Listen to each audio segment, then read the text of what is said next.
প্রিয় ছাত্রছাত্রী, তোমাদের সবাইকে স্বাগত জানাই আমাদের এই ইউটিউব চ্যানেলে। আজকে আমরা যে টপিক নিয়ে ডিসকাশন করব সেটা হচ্ছে ক্লাস 8 এর প্রথম চ্যাপ্টার এবং দ্বিতীয় চ্যাপ্টার। প্রথম চ্যাপ্টার যেটা ক্লাস 8 এ আছে সেটা হচ্ছে বল এবং চাপ, তার সম্বন্ধে আমরা এই ক্লাসে ডিসকাশন করব।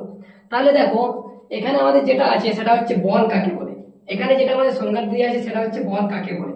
তাহলে বল আমরা কাকে বলবো না, কোনো একটা বস্তু, ঠিক আছে, কোনো একটা বস্তু যদি বাইরে থেকে আমি কিছু প্রয়োগ করি, তাহলে বস্তুটার আমি যদি স্থির অবস্থাকে গতিশীল করতে পারি অথবা গতিশীল অবস্থাকে যদি আমরা স্থির করতে পারি, তবে সেটাকে আমরা বলি বল। মানে অ্যাকচুয়ালি কি হচ্ছে না, বাইরে থেকে কিছু প্রয়োগ করে বস্তুর অবস্থান পরিবর্তন করাটা হচ্ছে বল, ঠিক আছে। তাহলে এখানে দেখো আমাদের যেটা বল আছে সেটা বলের যদি আমরা এখান থেকে ডেফিনেশন বলা হয়, এখান থেকে বলে ডেফিনেশন বলা হয়, ঠিক আছে, তাহলে কি হবে, তাহলে তাহলে আমরা বলতে পারি যে সাপোজ এটা ধরো একটা বস্তু, এটা একটা বস্তু, ঠিক আছে।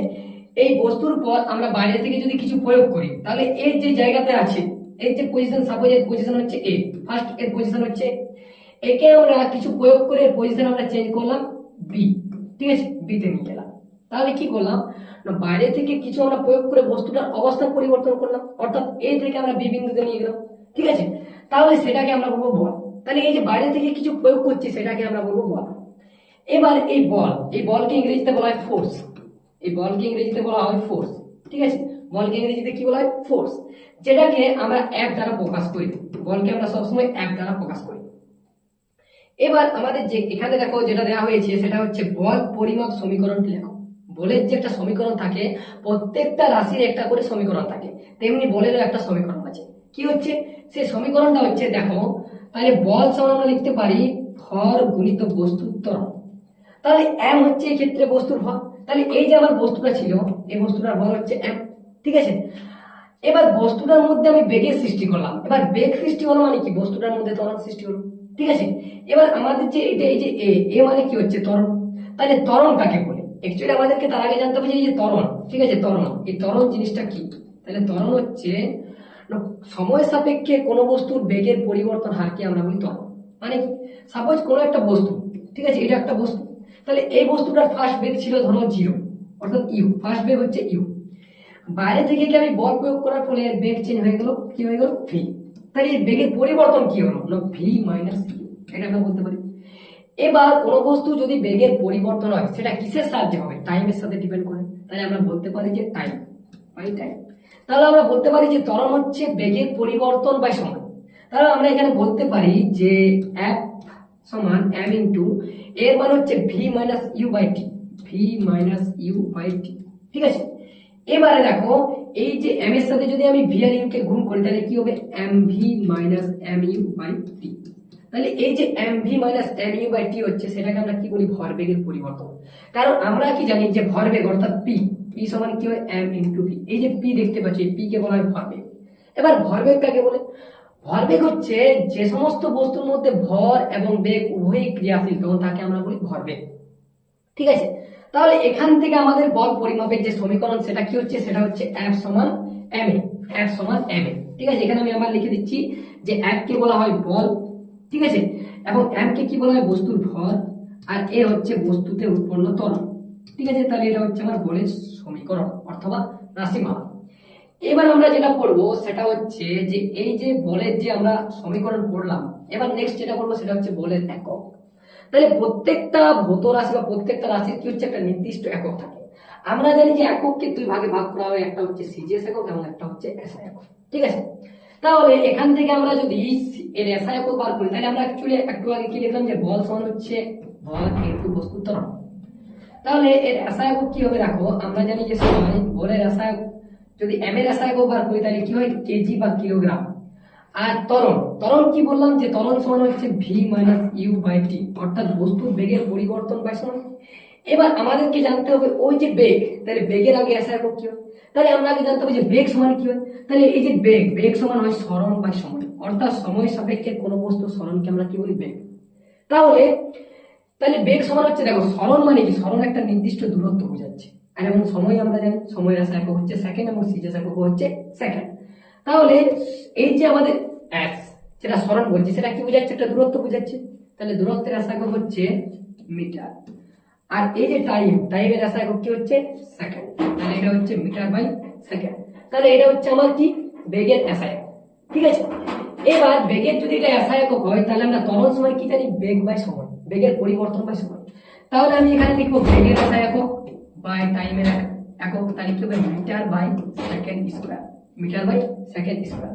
তাহলে এখানে এই যে কেজি ইনটু কি আছে ত্বরণ, ত্বরণের এসআই একক আমরা কি পেলাম মিটার বাই সেকেন্ড স্কয়ার, তাহলে এটা লিখতে পারি মিটার বাই সেকেন্ড স্কয়ার। অথবা এত বড় না বলে এটাকে আমরা শর্ট ফর্মে বলি নিউটন, যেটাকে আমরা এন দ্বারা প্রকাশ করি, অথবা বানান করে যদি লেখা হয় তাহলে হচ্ছে নিউটন, ঠিক আছে। এটা হচ্ছে আমাদের নিউটন। তাহলে এটা হচ্ছে বলের এসআই একক। এবার যদি আমরা বলে সিজিএস একক করি, তাহলে সিজিএস এককে যদি বলা হয় তাহলে সিজিএস একক হচ্ছে, দেখো এখানে কেজিটা কি হয়ে যাবে সিজিএস এ গ্রাম, তাহলে কেজিটা হয়ে যাবে আমার গ্রাম, আর কি মিটারটা হয়ে যাবে আমার সেন্টিমিটার, ঠিক আছে। আর এই যে সেকেন্ড স্কয়ার আছে সেটা সেকেন্ড স্কয়ারে থাকবে, কারণ কেন, কারণ টাইমের এসআই এবং সিজিএস একক দুটোতেই সেকেন্ড, ঠিক আছে। বা এই যে গ্রাম সেমি বাই সেকেন্ড স্কয়ার, এটাকে যদি আমরা এইভাবে না বলি তাহলে এটার আরেকটা নাম হচ্ছে, যেটার নাম হচ্ছে ডাইন, ঠিক আছে, সেটার নাম কি হচ্ছে ডাইন। তাহলে বলের এসআই একক কি হচ্ছে, যদি আমরা শর্টে বলি তাহলে হচ্ছে নিউটন, আর যদি সিজিএস একক বলা হয় তাহলে কি হচ্ছে ডাইন, বা এটা তোমরা লিখতে পারো।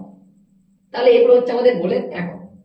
এবার আমরা যেটা পড়বো সেটা কি হচ্ছে, সেটা হচ্ছে এক নিউটনের সংজ্ঞা কাকে বলে। এই যে আমরা নিউটন বললাম যেটা বলে এসআই একক, তাহলে এক নিউটন কাকে বলে। তাহলে দেখো তুমি এখান থেকে নিজেই সংজ্ঞাটা বার করতে পারবে। এক নিউটন কি, এক কেজি ভরের কোন একটা বস্তুর উপর, এক কেজি ভরের বস্তুর উপর বল প্রয়োগ করার ফলে বস্তুটির মধ্যে যদি 1 মিটার বাই সেকেন্ড স্কয়ার ত্বরণের সৃষ্টি হয় তখন তাকে আমরা কি বলি, এক নিউটন। মনে করো সাপোজ ধরো এইটা হচ্ছে আমার একটা বস্তু, এটা হচ্ছে একটা বস্তু, তাহলে এই বস্তুটার যে ভর সেটা হচ্ছে 1 কিলো, ঠিক আছে। বা একক ভরের বস্তু তুমি বলতে পারো, একক ভরের বস্তু, একক ভরের বস্তু, ঠিক আছে, একক ভরের বস্তু। তাহলে একক ভরের বস্তুর উপর যদি আমি বাইরে থেকে এর উপর বল প্রয়োগ করি তাহলে নিশ্চয়ই এটা কি হবে, গতিশীল আসবে। আর গতিশীল আসা মানে কি, এর মধ্যে ত্বরণ সৃষ্টি হবে। তাহলে একক ভরের বস্তুর উপর বল প্রয়োগ করলে বস্তুটির উপর যদি 1 মিটার বাই সেকেন্ড স্কয়ার ত্বরণের সৃষ্টি হয় তখন তাকে আমরা কি বলবো, এক নিউটন। এই যে দেখতে পাচ্ছ 1 নিউটন, তাহলে সেটাকে আমরা 1 নিউটন বলি, ঠিক আছে। তাহলে এটাকে আমরা কি বলছি, 1 নিউটন। নেক্সট যেটা আমরা পড়বো সেটা কি হচ্ছে, দেখো সেটা হচ্ছে কি বলবো, অভিকর্ষ বল। দেখো এই জিনিসটা খুব ইম্পর্টেন্ট, কারণ দেখো আমরা পৃথিবীতে সবাই আছি অভিকর্ষ বলের জন্য।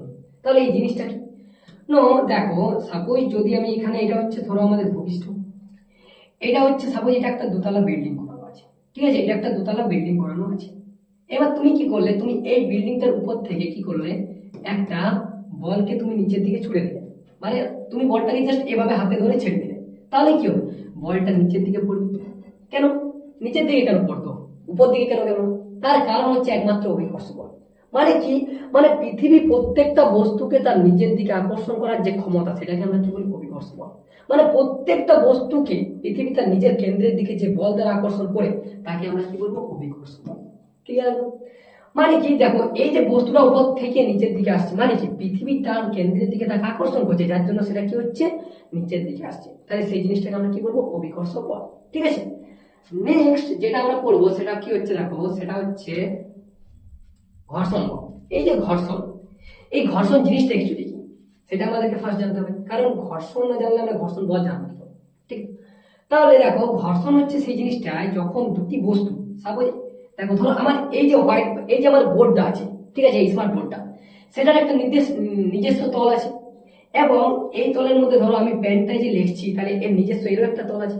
তাহলে যখন দুটি তল সংস্পর্শে থাকছে, ঠিক আছে, এবং যখন আমি একটি তলের উপর বল প্রয়োগ করছি বাইরে থেকে, তখন অপর তল তার বিপরীত দিকে একটা বল প্রয়োগ করছে বাধায়, তাহলে সেই বলটাকে আমরা বলি ঘর্ষণ বল। মানে ধরো এইটা একটা বস্তু, ধরো এটা একটা বস্তু, এই একটা বস্তু টেবিলের উপর আমি রেখেছি, তাহলে টেবিলের একটা নিজস্ব তল হবে, এবং কি হবে, এবং এই বস্তুটার একটা নিজস্ব তল হবে, ঠিক আছে, টেবিলের একটা নিজস্ব তল হবে এবং এই বস্তুটার একটা নিজস্ব তল হবে।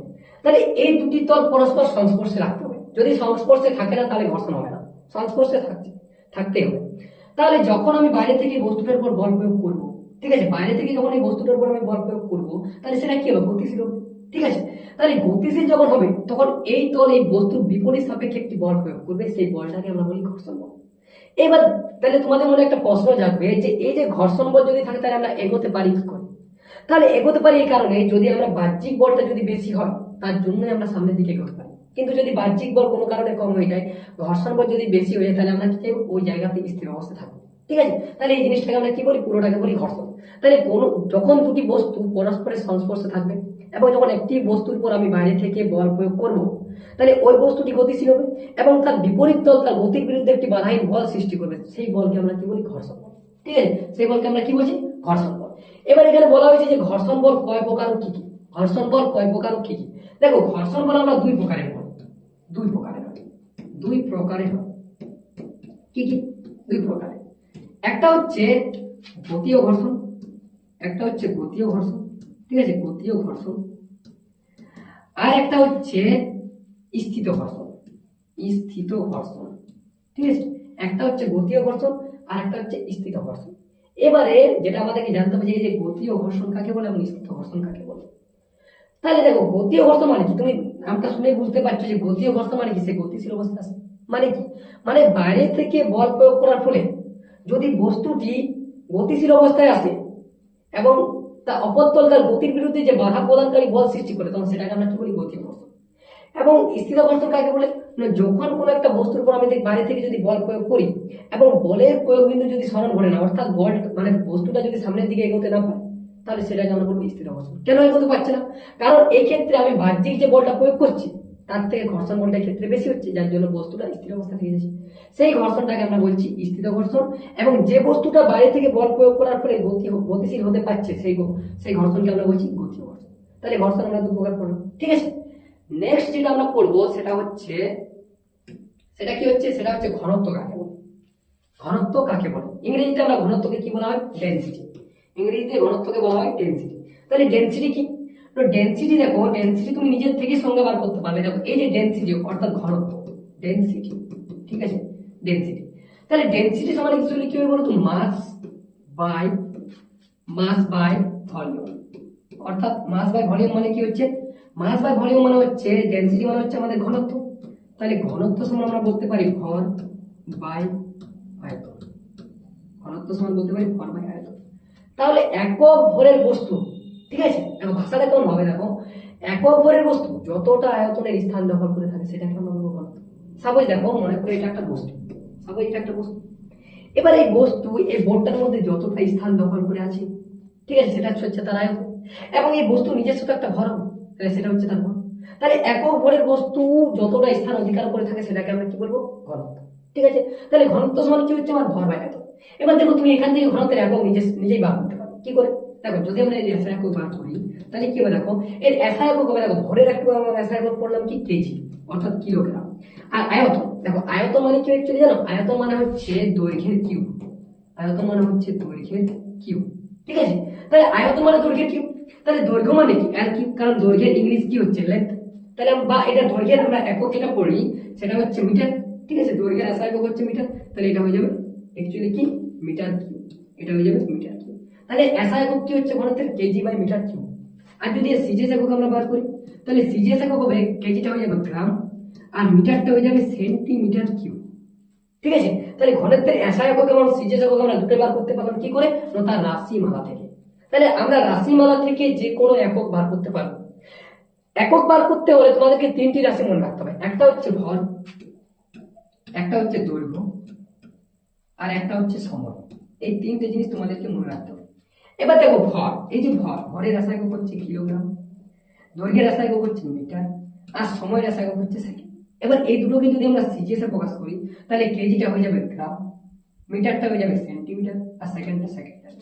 এই তিনটা যদি তুমি রাশি মনে রাখতে পারো তাহলে তুমি যে কোনো রাশি প্রায় একক বার করতে পারো। আরো কিছু কিছু রাশি আছে সেগুলো তোমরা আগের ক্লাসে পড়বে, বাট এই ক্লাসে তোমাদেরকে এগুলো জেনে রাখা যথেষ্ট। তাহলে আমরা ঘনত্ব পড়লাম। দেন যেটা আমাদের নেক্সট যেটা আমরা পড়বো সেটা কি হচ্ছে, দেখো সেটা হচ্ছে চাপ। চাপ কাকে বলে? দেখো, আমরা প্রত্যেকজনের চাপ জিনিসটা জানি, প্রত্যেকজনে আমরা চাপ কথাটা বলে থাকি, ঠিক তো? চাপ কথাটা আমরা প্রত্যেকজনেই বলে থাকি। তাহলে চাপ জিনিসটা কি হচ্ছে, দেখো এই যে চাপ, চাপ আমরা কি বলবো, সাপোজ ধরো এটা একটা পদার্থ, এটা একটা ধরো পাত্র, এটা একটা পাত্র, ঠিক আছে, এটা একটা পাত্র। এই পাত্রের মধ্যে দেখো আমরা জানি যে প্রত্যেকটা পদার্থ অসংখ্য ক্ষুদ্র ক্ষুদ্র অণু দ্বারা গঠিত। মানে যে কোনো পদার্থ, আমি বলো তুমি বলো, এই যত এখানে দেখো বোর্ড যেটা আছে সেটা পদার্থ। তাহলে এই পদার্থের মধ্যে কি থাকে, অসংখ্য ক্ষুদ্র ক্ষুদ্র অণু, যেটা আমরা খালি চোখে দেখতে পাই না। তাহলে এই যে পাত্র, এই পাত্রটার মধ্যে ধরো আমার কি আছে, অসংখ্য ক্ষুদ্র ক্ষুদ্র অণু আছে। মানে এটার মধ্যে ধরো একটা গ্যাস আছে, তারপরে আমি এটার মধ্যে দিয়ে অক্সিজেন গ্যাস নেওয়া হয়েছে, অক্সিজেন গ্যাস নেওয়া হয়েছে, ঠিক আছে, অক্সিজেন গ্যাস। তাহলে ওই গ্যাসের মধ্যে কি থাকবে? অসংখ্য ক্ষুদ্র ক্ষুদ্র অণু থাকবে। সাপোজ এই ক্ষুদ্র ক্ষুদ্র অণুগুলো হলো এইগুলো, ঠিক আছে, এইগুলো, কিন্তু এগুলোকে আমরা খালি চোখে দেখতে পাই না, ঠিক আছে। এবার দেখো একটা জিনিস মনে রাখবে, এই যে অণুগুলো আছে, এই অণুগুলো কিন্তু স্থির নয়, এইগুলো গতিশীল অবস্থায় আছে। তাহলে দেখো, যদি মনে করো পাত্রটার মধ্যে গ্যাসটা থাকে এবং গ্যাসের মধ্যে যদি অণু থাকে, তাহলে যে অণুগুলি যদি গতিশীল অবস্থায় থাকে, তাহলে নিশ্চয়ই সেই পাত্রটার মধ্যে চারিদিকে ঘোরাফেরা করছে। মানে কি? মানে প্রত্যেকটা অণু এই পাত্রের দেওয়ালে ধাক্কা মারছে এবং কেউ কেউ নিজেদের মধ্যে ধাক্কা খাচ্ছে, ঠিক তো? তাহলে বলা হয়েছে দুই চাপ কাকে বলে? নো, এটা যেহেতু আমাদের গ্যাসীয়, তাহলে কোন গ্যাসীয় পদার্থে অণুগুলি একক ক্ষেত্রফলের উপর লম্বভাবে যে বল প্রয়োগ করে, দেখো একটা অণু এই পাত্রটার উপর একটা একক ক্ষেত্রফলের উপর লম্বভাবে যে বলটা প্রয়োগ করবে, তখন সেটাকে আমরা কি বলবো? চাপ। এবার এখানে আমার বলা হয়েছে শুধু চাপ, আমার এখানে গ্যাসের চাপ কিন্তু বলা হয়নি, শুধু চাপ বলা হয়েছে। তাহলে তখন আমরা সংজ্ঞা কি বলবো? না, তখন শুধু সংজ্ঞা বলবে যে একক ক্ষেত্রফলের উপর লম্বভাবে প্রযুক্ত বলকে গ্যাসের শুধু চাপ বলা হবে। কি বলবে? না, একক ক্ষেত্রফলের উপর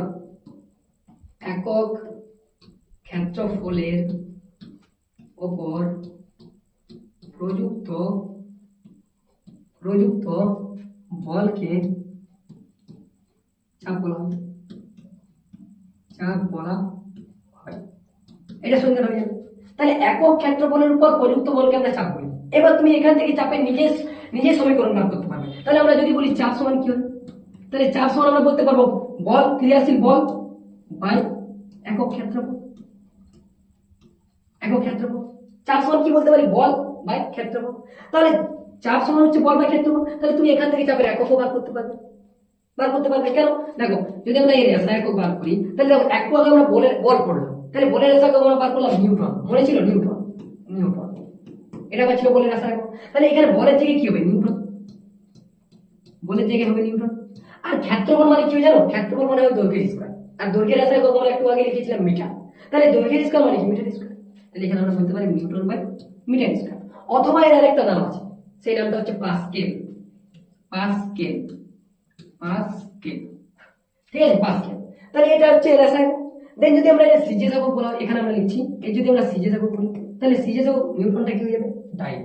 তাহলে নিউটনটা হয়ে যাবে ডাই, আর এই মিটার যেটা আছে সেটা হয়ে যাবে সেন্টিমিটার, তাহলে সেটা হয়ে যাবে সেন্টিমিটার স্কয়ার। ঠিক আছে, সেটা হয়ে যাবে সেন্টিমিটার স্কয়ার। তাহলে এইগুলো হচ্ছে আমাদের চাপের এসআই, সিজেস এবং চাপ কাকে বলে, একদম ক্লিয়ার। তাহলে চাপ হচ্ছে কোন একটা পাত্রে যদি অণু থাকে, মানে গ্যাস, কোন একটা গ্যাস থাকে, সেই গ্যাসের অণুগুলি পাত্রের দেওয়ালে একক ক্ষেত্রফলের উপর লম্বভাবে যে বল প্রয়োগ করে, তো সেটাকে আমরা বলি চাপ। ঠিক আছে, চাপের এসআই একক পড়লাম, চাপের রাশিমালা পড়লাম। ঠিক আছে, নেক্সট যেটা আমরা পড়বো সেটা হচ্ছে, দেখো সেটা হচ্ছে প্রবণতা। দেখো এখানে তোমরা একটা পিকচার দেখতে পাচ্ছ, খুব সুন্দর একটা পিকচার দেওয়া হয়েছে। কি দেওয়া হয়েছে? না দেখো, প্রবণতা যদি আমরা বলি কাকে বলি, ঠিক আছে, প্রবণতা